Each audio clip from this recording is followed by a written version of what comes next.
Kita kan tidak tahu apakah itu hanya permainan sandiwara, apakah senyum itu senyum pura-pura, atau betul-betul senyum dalam hatinya. Kalau senyum yang sebenarnya mungkin saja ada poinnya. Karena apa? Buktinya dia tidak perlu pakai baju sebagaimana seharusnya baju seorang tahanan.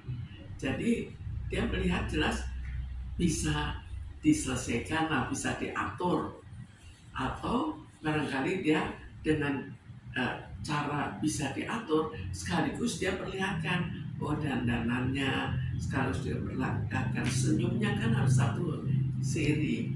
Jadi kembali bahwa itu belum tentu senyum sebenarnya, karena mungkin juga dia mendapat bisikan, ini loh kamu tidak perlu pakai baju tahanan, nanti di dalam juga banyak fasilitas lain. Mungkin dia hanya memperlihatkan pura-pura saja, atau barangkali seperti yang kita lihat pada pengadilan terhadap pejabat sekarang dibandingkan dengan dulu. Kalau dulu itu mereka akhirnya langsung stres kalau kena pengadilan, tapi kalau sekarang mereka malah bisa hadirin ya. Jadi sebetulnya tidak seberat dulu. Hukumannya itu ya kasarnya disebut hukuman di atas kertas, hukuman sekian bulan, sekian tahun penjara, tapi ternyata juga bisa dijalankan di luar penjara. Ada makna bagi yang melihat memang masih bisa kita atur, buktinya tidak pakai seragam, tapi mungkin juga mau memperlihatkan, sekaligus memperlihatkan ini tidak apa-apa, sehingga mungkin dia mengelabui, setengah menipu masyarakat dalam penampilannya. Manipulatif bisa bilang? Ya, bisa disebut manipulatif juga.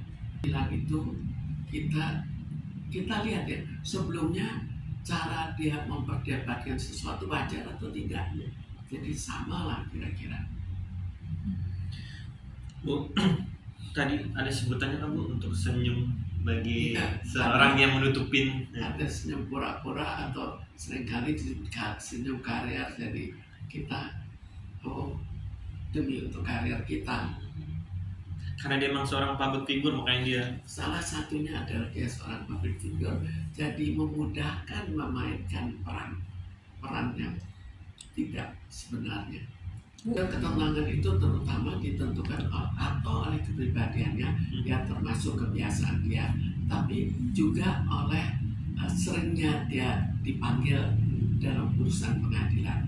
Kalau pertama kali akan lain, tapi kalau sudah terbiasa, ya dianggap itu sebagai hal yang biasa saja.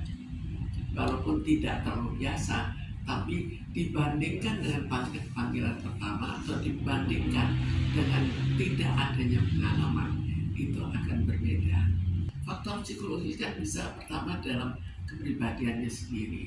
Kepribadiannya memang bisa menutupi, tapi bisa juga faktor psikologis sebenarnya, bahwa dia melihat ini bisa dia bermain, bisa kasarnya bisa dibayar ya, terserah benar atau tidaknya. Tapi kan di lapangan juga seringkali ditawar-tawarkan, jadi dianggapnya bisa dibayar.